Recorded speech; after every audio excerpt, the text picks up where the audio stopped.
What's going on, guys? Welcome back to RC Everyday, part 2 of our Squarebody junk trailer build. This was just kind of a spur of the moment thing. When you guys sent me this 3D printed bed, it was super detailed, and yeah, didn't want to build a whole truck around it. Obviously, it cost a lot more money, so we built this scrap trailer frame. Still waiting on the hitch to arrive. The I can't remember the brand name. It's not Integy, but it's one of those off brands. But anyway, yeah, they make a scale hitch, and yeah, that should work. Got it all mounted, got the chassis built in the last video. Started painting the body, so I'm having paint issues. These paint cans just don't store well, I guess. I've had this one for way too long. But what I've done here is I've hit everything with a very thick coat of our Rust-Oleum red primer to get us a good foundation. Sprayed the underside as well. Did have a problem after I was getting ready to spray the second layer of primer and dropped it in the dirt. So there's some actual dirt under the paint. In a few places I couldn't get it out, like up in the cracks and stuff, but whatever. That's what's fun about these patina paint jobs, is you don't have to really care. They can be nice and simple. So then after that, this is kind of a newer method I've been doing. No sanding on that. We're just trying to build up and then hit the top of areas with this satin warm caramel. That can I've had for a very long time. It is not spraying very well at all. You can see it's very splattery, but it doesn't matter because we're going to start sanding on it. I just hit the top edge of the tailgate. I meant to come back and do the inside of the tailgate, and I completely forgot. So it is what it is. Then the third can here, Jeremy put me onto this stuff. This is BFM 0236 Silver Charcoal Metallic. It's a Ford color, I guess, for scratch, nick, and chip repair. I don't know if this is a paint color or it's supposed to match plastic trim that looks chrome or stainless. It looks fantastic on bumpers and like something smooth, like the Squarebody grills and stuff. Jeremy used that on his, and it just looks like old stainless steel. It's a really neat finish. So yeah, picked up a can of that stuff from O'Reilly's or AutoZone, I can't remember, and painted the bumper. Maybe we'll be getting weathered as well. One thing I hadn't really thought about, and friend Chris commented on Facebook, now I've been thinking about it. The front of this doesn't look very scaled. These factory trucks had some kind of things on it to indentations for strength. This one does not have that. Looks pretty good on the inside. I don't know, I need to look at some pictures and see what the front side of them actually look like. I've toyed with the idea of putting toolbox on the frame. That'll hide some of it. This is the old Proline accessory kit toolbox. Probably the best looking scale toolbox ever made, but it's small and it only fits the Toyotas. Obviously it's a little small for the Scottsdale, but it would look good bolted to the frame, hide up front. So still thinking about that, still thinking about maybe doing something with this wall, but now the paint's finally dry and it's time to start sanding on this. I'm probably do the same thing I did on the last body. I did this style, hit it with some 320 400 grit. We really want to smooth this out, and then start looking at colors and if we're going to do two-tone and all of that stuff after that. So yeah, I'm gonna get started, put on some music, get my hands dirty with some wet sanding.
Alright guys, this video's been going on way too long.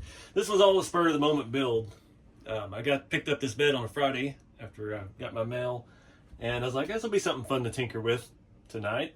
And now it's Tuesday, so that thing snowballed. So get you up to speed. We got the bed all rusted and patinaed, and it's actually, I wasn't really digging the way the paint laid. The white sprayed totally different, and then trying to wet sand.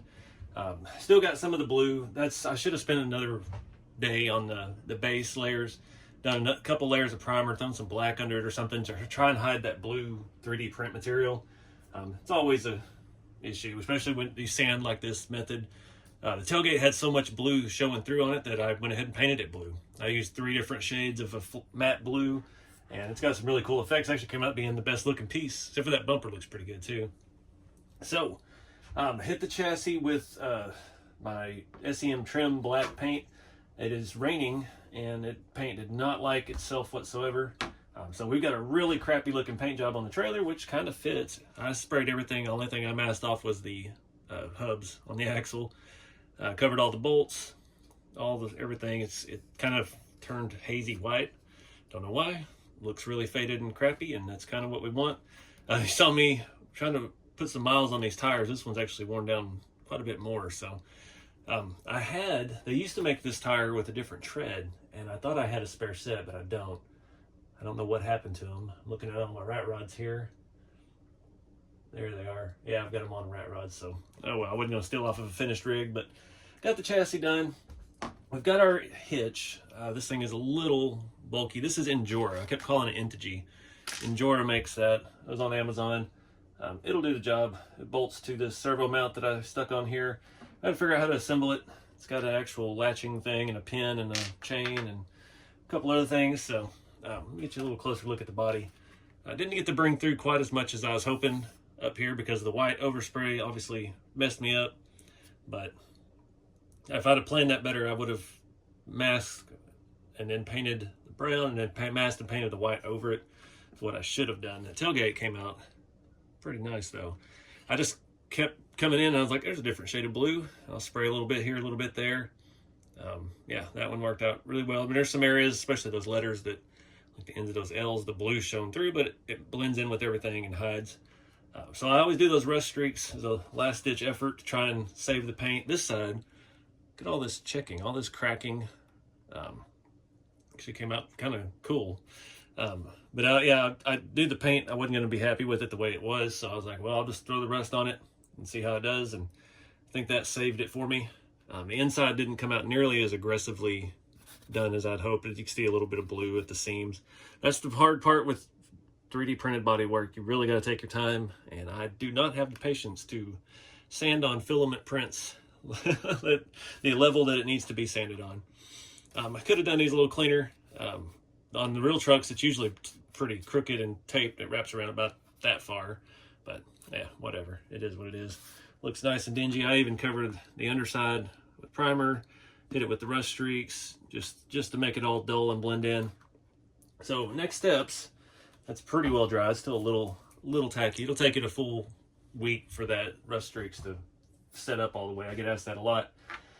We gotta figure out this hitch. I've got receiver balls for the trailer because when this was on a truck, somebody used to haul a little trailer and a big trailer. I always saw that growing up. They always had a little one off to the side, and it bugged me because it wasn't symmetrical. And so we're going to do that on this truck. I found us an old Florida USTE plate. This is from ScaleRC. These are actually 3D printed. We'll throw just that plate on there just to add some detail. We might throw a bumper sticker or something on it. We got this toolbox all rusted up a little more just so it kind of blends. It already had all that stuff on top, so it is what it is. I've also got some 4mm spacers. We're going to try to put those in as like body bushings, and we need to raise it up just a little bit anyway. It's going to be very difficult to get all that aligned with this teeter-tottering around and that sliding, but once we get it, it ain't coming off. And I think that's about it. I'm thinking about making some wooden sides for it. Just kind of, yeah. And I was digging through my junk bin so much for the frame, I found things like old muffler and stuff that we could just fill this thing full to the brim of junk. Use some bungee cords to kind of hold it down. And so yeah, I'm gonna have some fun with that. So I'm going to get started on all this. I don't know how I'm going to attach the toolbox yet. Obviously, it'd probably be pretty easy to drill, but we don't have any holes in that, and that's narrow target to hit. So yeah, we'll figure something out. I'm going to start by getting the bed on the chassis, those body mounts, and then we'll start adding some of this little stuff and put this hitch together.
Alright guys, that took way too many days to do, but man, it looks pretty good. I'm pretty happy with it.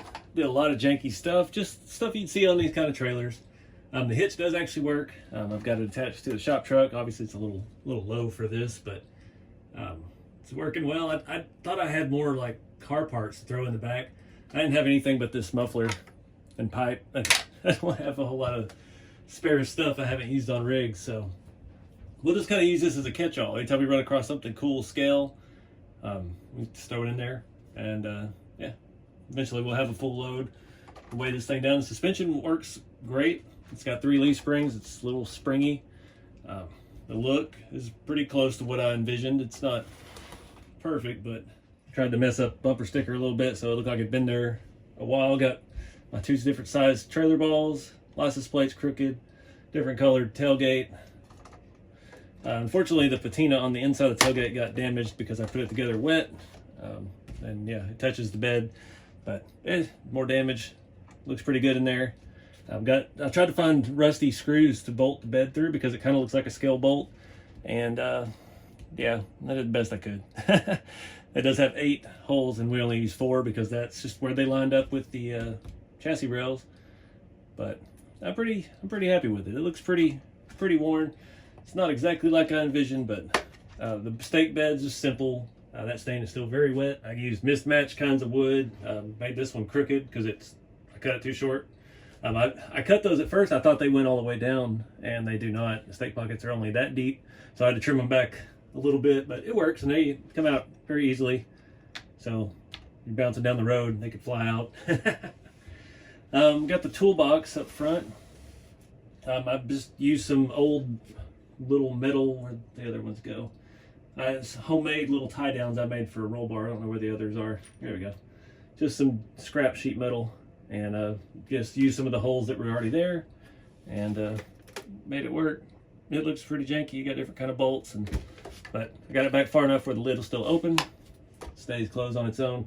The chassis, the paint worked out. I mean, I wanted to try and look dingy, and it did, just because I messed up the paint. So painting in the rain, that stuff probably didn't get shaken well enough, and it worked out. It's happy accidents. Made a really big mess trying to wear those tires down. I didn't get them quite as bald as I was hoping. It was just taking forever. Those tires had, these are 1/14 scale semi tires, so they're pretty hard. They're not like a crawler compound, so it was taking a fair amount of work to get into those things. But yeah, I mean, it definitely doesn't look brand new. You can see this one was pretty bald on the outside. I couldn't get the middle to wear down. It kept sinking in because the foams in them are pretty soft.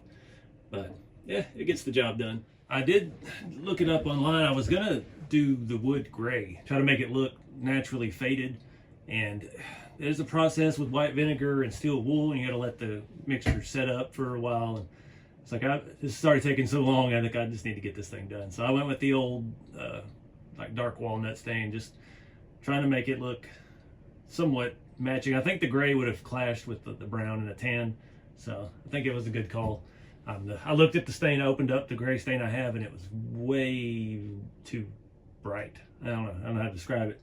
Didn't feel like it was right, so I closed it up and grabbed the other stuff, and used that wire wheel on the wood to dig down into the grain a little bit, just try to give it some age. When I cut the ends, like that one end over there is messed up, like it's, you know, trying to make it look the part. Overall, this was a fun little project. It actually does work, so we could take it and tow it around with something. I don't know what rigs I have that have hitches on them. I think the Blazer does. It would be a good match for that. And yeah, just be something fun to take around. Like I said, load up with scale stuff as we run across it. Old pieces of wood, anything. And go outside and try to find a scale tree branch to throw in the back. It's like you'd have a junk trailer sitting in the back of your lot. You just fill it up with stuff and haul it off eventually, one day. But I'm ready to wrap this project up, guys. I appreciate y'all watching. Get out there and have some fun with the hobby. Stuff like this, just have fun with it. We're not winning any fashion shows. It's just about trying to do something scale. There's a lot of different things we could have done. A lot of things I would have done differently after doing it this time. Done a little more prep work with the printed body. But that is, the file is available on by Mini Factory, Mod 19 RC. Did track that down. It's a really neat file. They do have a long bed. I believe the bumper's on there. They got all kinds of cool stuff. They got tailgates without letters, with letters. Lots of options and lots of other stuff too. So yeah, if you're thinking about trying to print a whole truck. But anyway, appreciate you guys watching. Get out there and have some fun with the hobby. Keep it scale, and I'll see you next time.